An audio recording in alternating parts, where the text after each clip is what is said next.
Good morning. If you would open your Bibles to Luke chapter 12. Luke chapter 12. We will not leave there this morning. If you'll open up your Bibles to Luke chapter 12, that's where our lesson is going to come from. Luke chapter 12. There's some vitally important information presented here that Luke records about this event in the life of the Lord. It's broken into three sections, so you can probably already guess what my 3 points of the sermon are going to be. And I'll just go ahead and outline it for you, okay? So in verse 15, there's a danger that he's talking about, and he uses the word beware there in verse 15. So he's talking about a danger that's associated with whatever it is that he's talking about.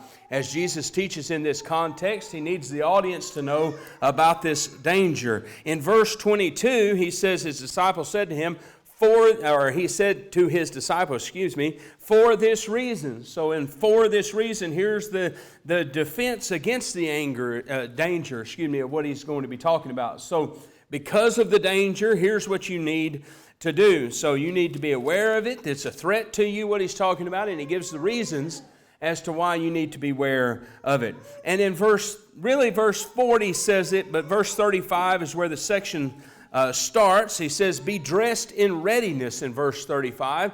But he just puts it this way that's easier for us to understand probably in verse 40, where he says to be ready.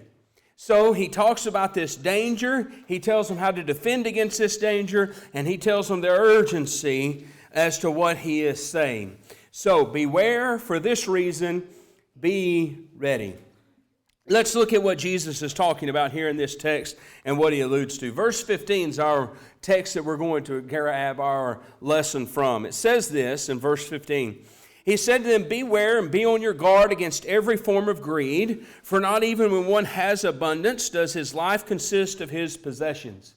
So that's the New American Standard where he says to beware of greed. Your translation, you may have a different translation this morning, might say to beware of covetousness. So what the Lord is warning about here is what we often call covetousness, or against every form of greed. And I don't know what comes to your mind when you think of covetousness. Maybe you immediately go to Exodus chapter 20 and the Ten Commandments, and you think you're not supposed to covet your neighbor's personal properties, his house, his possessions, his wife, that sort of thing.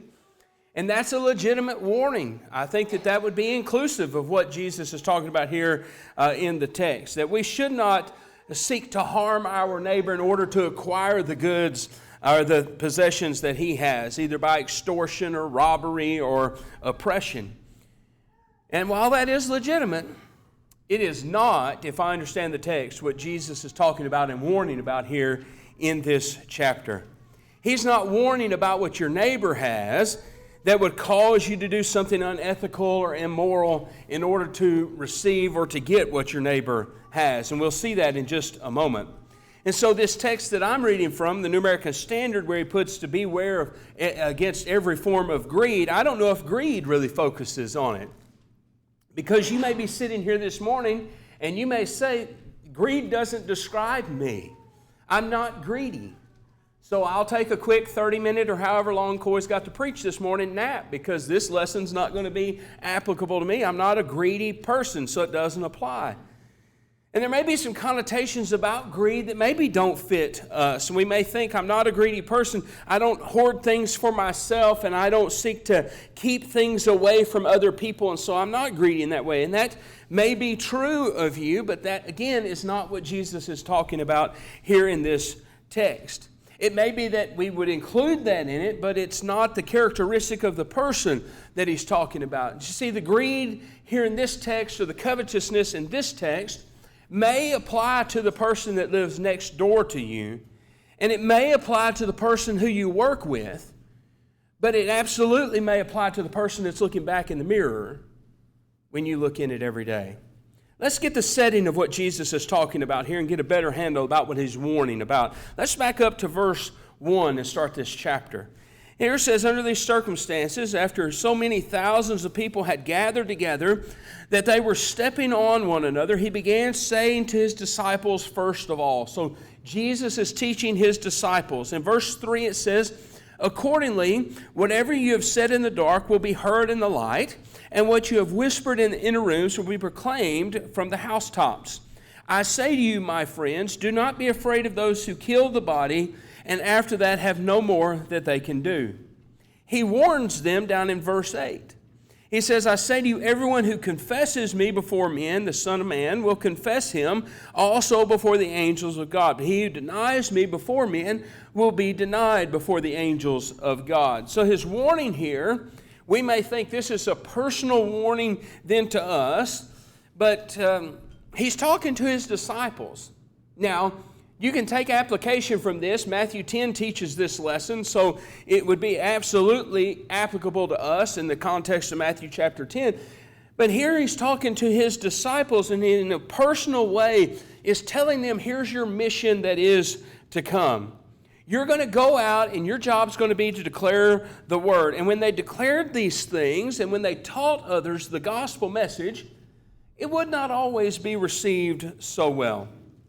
They would face hostility. They would face oppression. And he's saying, even though that's going to happen, you can't let that deter you from doing your job. So confess me before men, and I'll confess you before God. If you're afraid to do that, then I won't confess you before God. You should be afraid of God, so you better fulfill your ministry. And that's what he's telling them. And we can take the privilege of the fact that they fulfilled their ministry just by the pure fact that we are here today. Your faith and mine, unless God was going to accomplish it another way, is built upon the fact that these men went out and did what they were told to do and taught others the truth about the gospel message. Outside of Jesus' ministry, their responsibility may be the most exalted ministry that you read about in the Bible. That is, that the gospel message is salvation for every man and woman. I can't find a more momentous topic than that. That's the setting, if you will. And so you can verify when you get down in verse 12 that he's talking to the apostles about their ministry. The Holy Spirit will teach you in that very hour what you ought to say. And there is zero doubt that I don't have that. I have to have my notes up here, and I have to write them out extensively.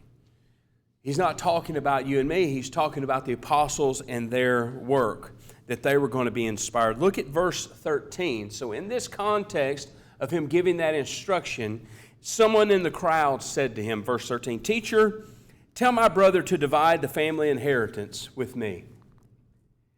Now, there's no indication, unless I've missed it, and you can tell me on the way out this morning or text me this afternoon or something like that, but I don't see anything in the text just from that question where this individual that asked the question is saying, I want to take advantage of my brother. He's not saying, I want my share of the inheritance and I also want my brother's share. What he says to him is, Lord, I want my part of the family inheritance. I want my share. I want what's coming to me. And this is the event that gives rise to the warning that's our text in verse 15. Look at verse 14. He said to him, "Man, who appointed me a judge or arbiter over you?" So the first thing that Jesus does in response to this request is he clarifies to the man then what his mission is. There was a total misunderstanding about Jesus' responsibilities and what he was doing.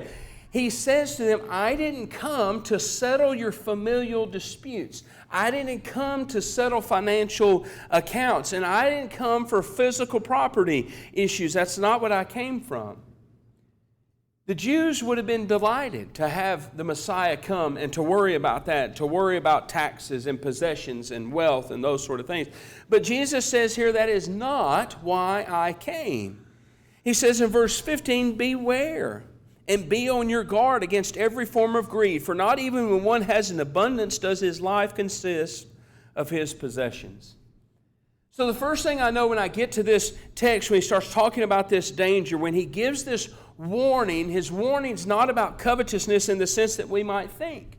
His warning's not about greed in the sense that I want everything and I want everything for myself and I want nothing for everybody else. It's simply not the setting that's going on here. There's another reason that I say that. That's because Jesus tells a parable in the verses that follow that illustrate what he's talking about. So the warning in verse 15 is followed by, in verse 16, a parable which is designed to illustrate what he's talking about. And you're familiar with it. Look at verse 16.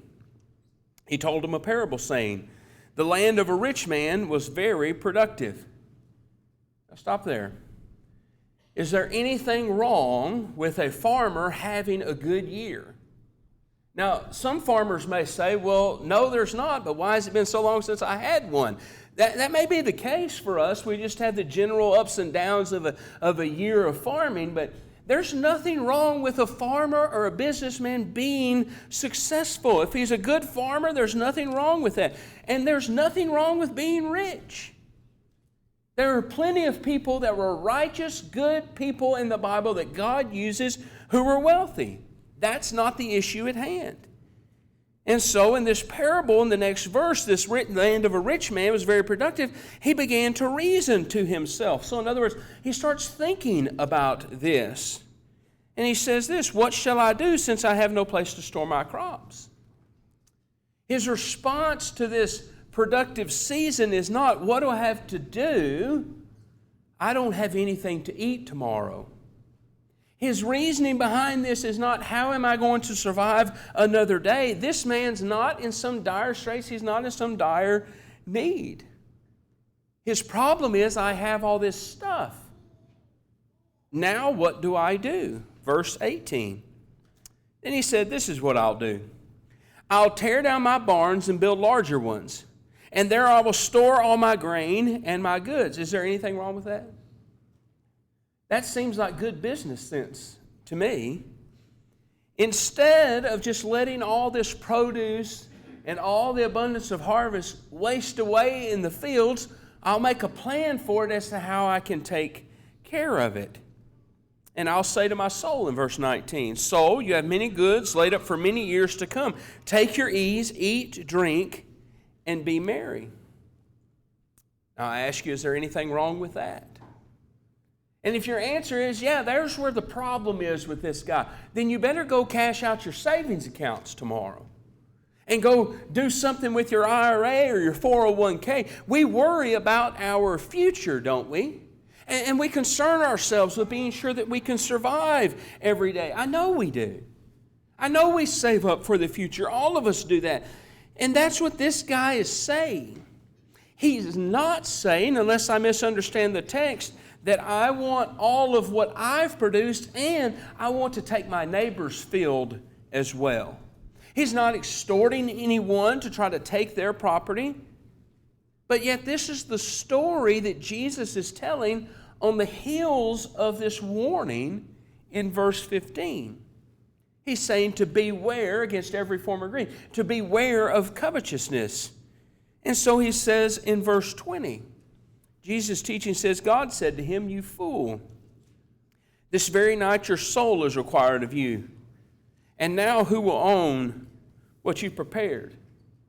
Here's the key, verse 21. So is the man who stores up treasure for himself and is not rich toward God. If I understand what Jesus is teaching here in this text, beware of all forms of greed or beware of covetousness, he's teaching about an attitude. He's teaching about an attitude towards things. And he's teaching about things that in and of themselves are not unlawful. He's talking about the things that we focus on. What do you spend your time talking about? What do you spend your time on? Maybe if it's acquiring things in this context, or preserving things or maintaining things so that they become the priority of my life, it drowns out my spiritual values. There's no time to work on and to focus and to care about spiritual things. There's no energy left to concern myself with growing spiritually and focusing on serving the Lord and His people. There's no focus left on spiritual values because I'm worried about things. We have another word that we use for this sometimes. It's called materialism. And you know what that is. It's a devotion to things. It's a devotion to or a focus to the material things, the things of life. And isn't that what Jesus is talking about here in this text? Jesus is talking about and teaching about things that are intangible. That is, he's talking about the gospel. He's talking about salvation of man, the purpose of man. And man's concern here in this context about something that's tangible. He's concerned about his inheritance. He's concerned about his things. The rich man in the parable is concerned about things. Notice this. You see it in verse 17. I have no place to store my crops. He says in verse 18, he says, my barns. He says, my grain. He says, my goods. He's worried about all the things. What happens is, when our focus is on things, when our focus is on the things of this life, it crowds out the time. It crowds out the energy. It crowds out the focus of my spiritual values. And so I start worrying about whether or not I have a good retirement fund. I start worrying about whether I've laid up enough for the future. One of the biggest concerns amongst people is whether or not they will outlive their retirement. So we start focusing and worrying about that. And we take on so much that when it comes down to it, at the end of life, when it comes to our account before God, we're bankrupt. Verse 20, in the parable, God says to this man, he says, you fool, this very night your soul is required of you, and now who will own what you have prepared? The question to the man is, who's going to own it? Because you won't. In verse 21, so is the man who stores up treasure for himself and is not rich towards God. Really, if I understand the lesson is about priorities. In verse 15, he says, beware and be on your guard against every form of greed. For. When we see that word for, it's in connection with what was talked about before. That is, he's given a because of that. So here's the statement, to beware and be on your guard against every form of greed. Why? Why, Jesus? For not even when one has an abundance does his life consist of his possessions. So here's our material word, possessions. When Jesus says life doesn't consist of possessions, my question is, what does he mean? Does he mean that material things will not sustain your life? Well, that's true in the parable that he tells here. That's really the concern of the man, though. He's wanting to store up for himself, but at the end of the day, it won't actually help him because he still will die. It's not the concern of the man that's asking the question either.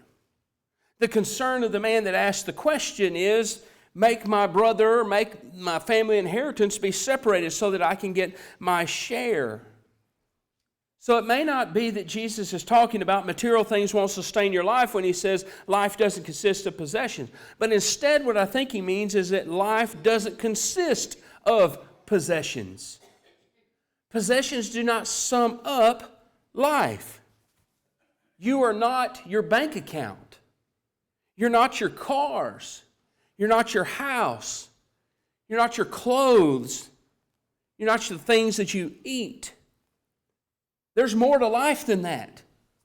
There's a greater purpose in life than that. There's greater value in life than that. I don't think that Jesus is focusing on and concentrating on sustaining life, but rather possessions that are monopolizing life. Life doesn't consist of. Beware, because evidently this can happen to even religious people.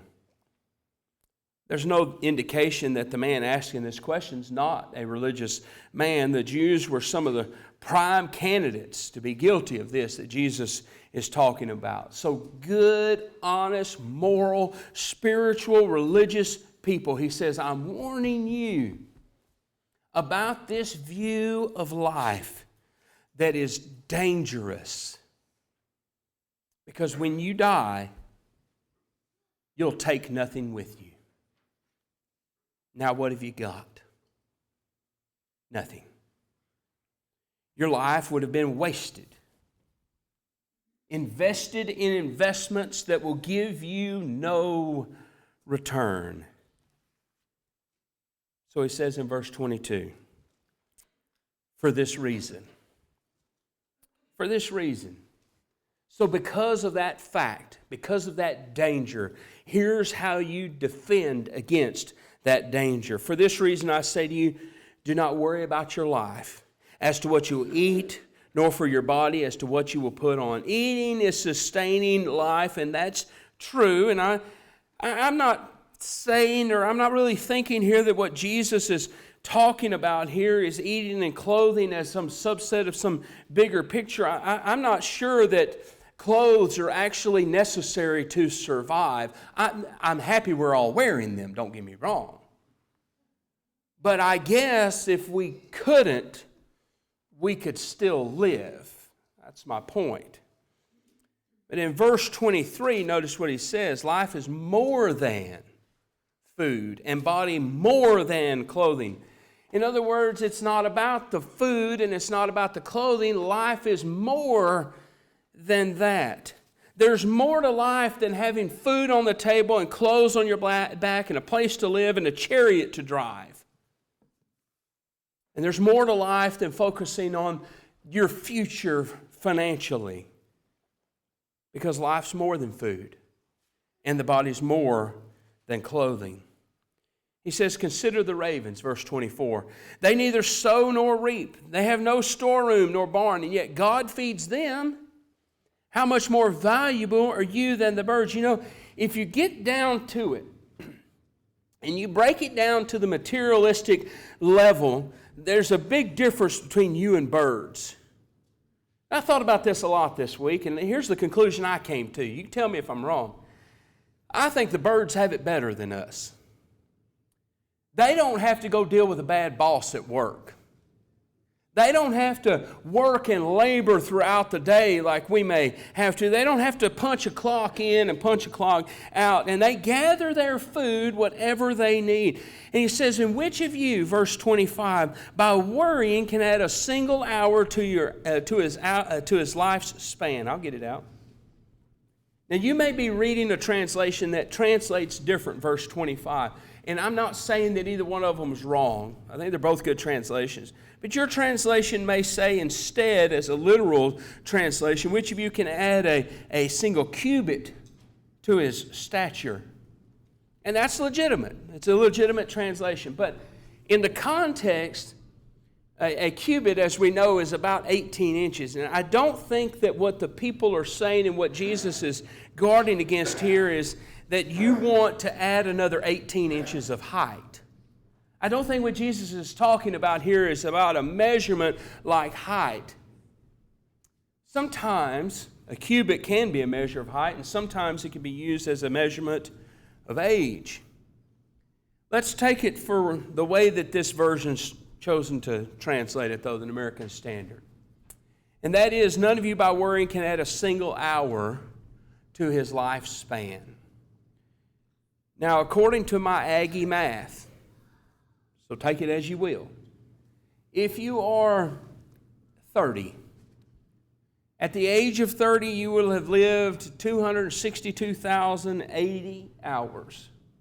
At the age of 60, you will live 524,160 hours.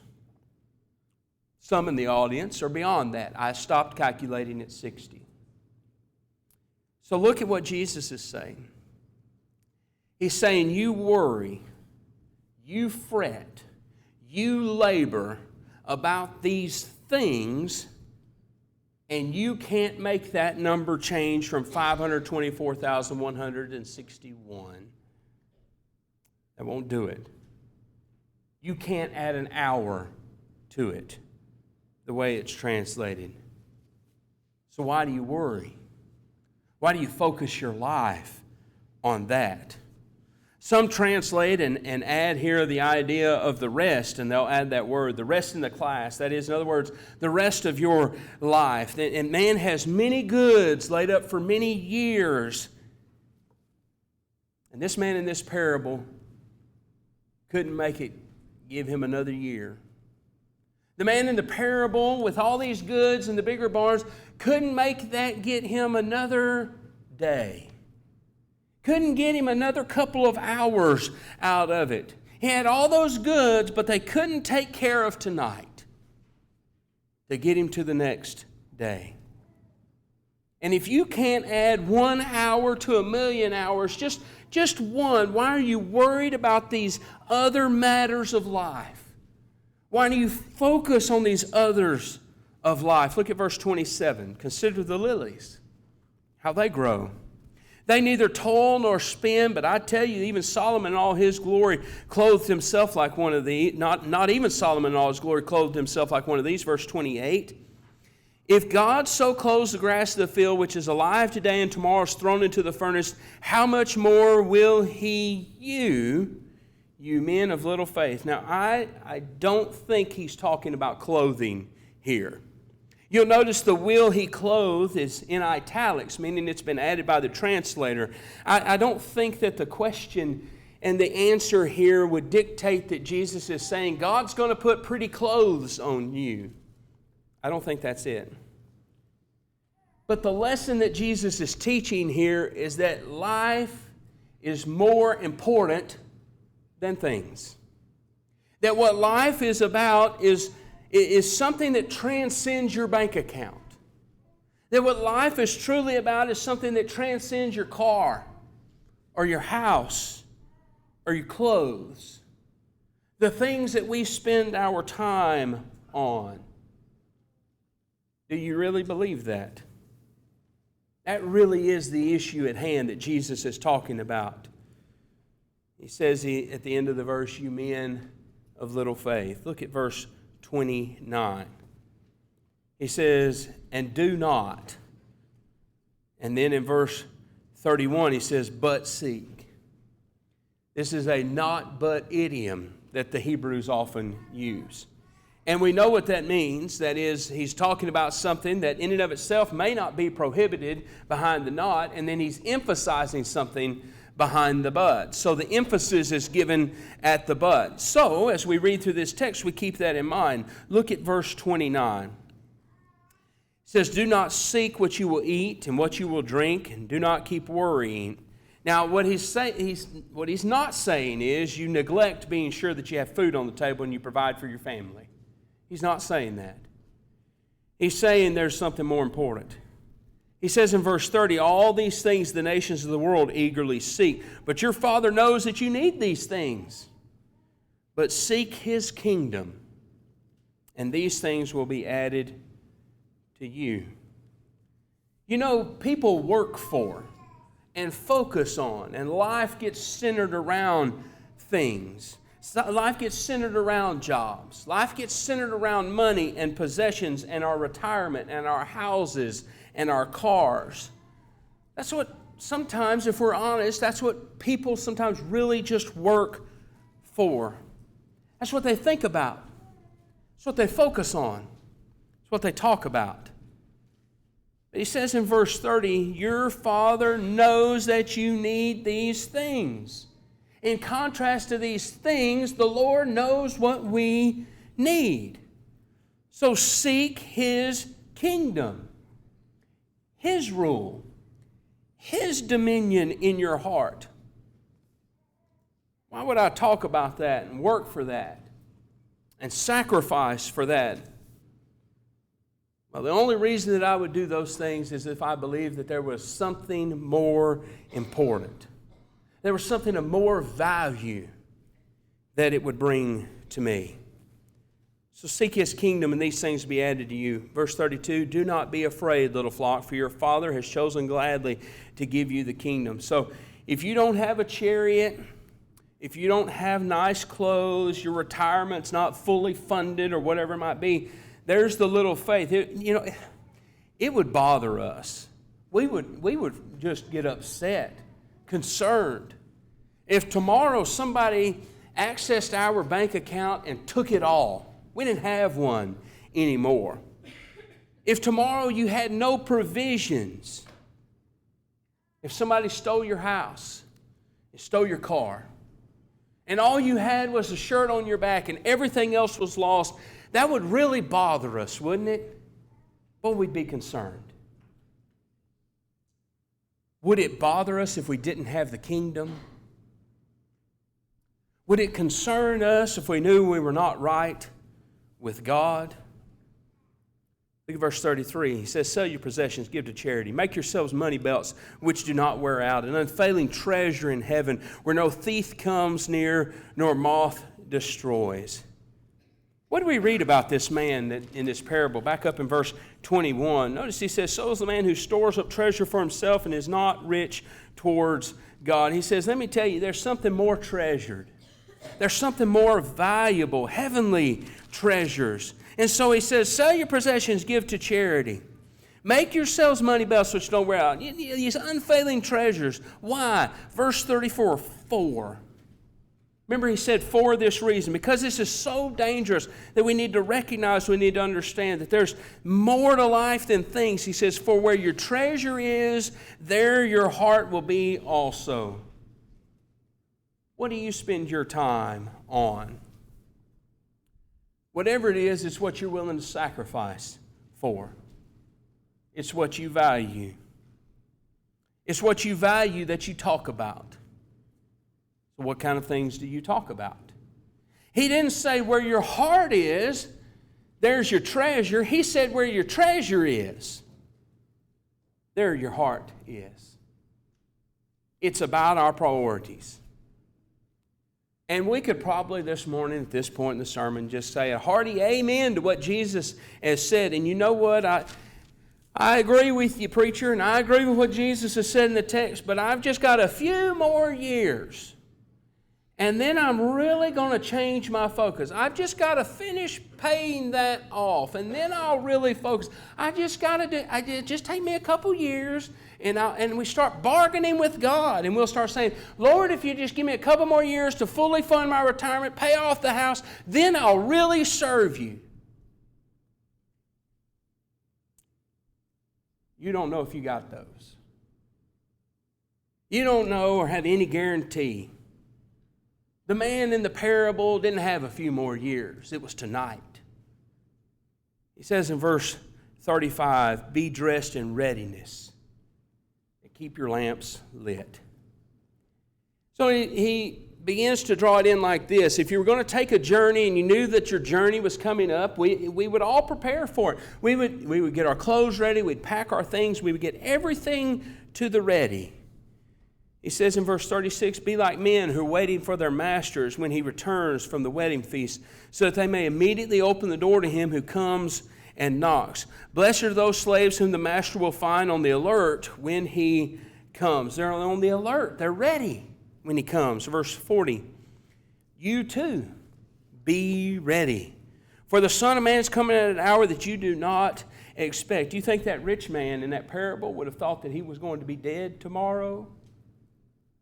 Verse 41, Peter said, Lord, are you addressing the parable to us or to everyone else as well? Isn't that typical of us? Don't we resonate with Peter and his response here? You know, Lord, that's a good lesson that you're teaching. Does that apply to us or is that everybody else? Which one? When does that come home to roost? Because I'm just not sure that you're talking about me. We clutch our pearls. You mean me? Jesus said to the same apostles, yes, I'm talking about you. And he warned them about their mission. Look at verse 46. It says, the master of that slave will come on a day when he does not expect him, and at an hour he does not know, and he will cut him to pieces and assign him a place with the unbelievers. The slave in verse 45, it's a long time that the master's going to be gone. Boy, we can just really enjoy this. We can take this advantage of this authority and this power that we have in this position.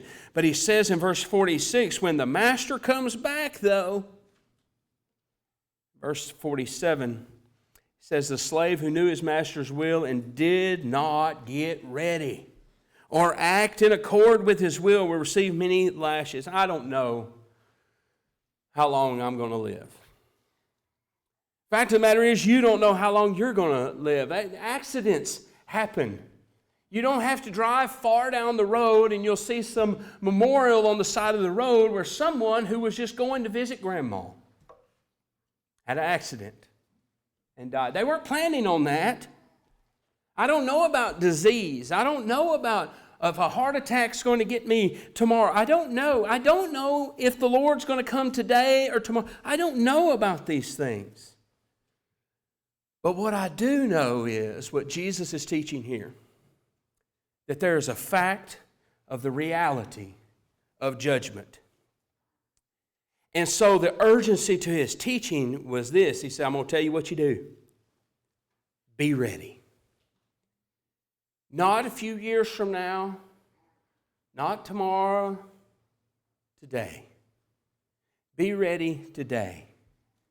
Lift your eyes and focus on the heavenly treasures. He adds these comforting words. It may not have seemed like that as we read through it. It's a serious lesson, but he adds some comforting words in this text. Look at it in verse 33. He says, you're going to focus on an unfailing treasure in heaven. You're going to make yourselves money belts which don't wear out. You've got this unfailing treasure in heaven where a thief can't steal, a moth doesn't destroy. You'll have something that no one can take from you. You can have something that no one can rob you of. What a wonderful assurance from the Lord. He says in verse 37, blessed are those slaves whom the Lord will find on the alert when he comes. Truly I say to you that he will gird himself to serve, have them recline at the table, and will come up and wait on them. It's not literal, but he's saying the Lord will look favorable on those who are ready and those who stay ready. They may not have much in this life, but they realize that service to Christ, that Christ in the heart ruling their life is the greatest value, the eternal value that cannot compare to the things of the earth. So beware against every form of greed. And for this reason, seek first the kingdom of God and be ready now. That's the lesson that Jesus teaches in Luke chapter 12. If we can assist you in your service to God this morning, we encourage you to not let another moment go by. Get right with the Lord. If we can help you in being baptized, we would be happy to assist you in that this morning. Or if you need prayers in a public manner, let us know how we can help as we stand together and as we sing.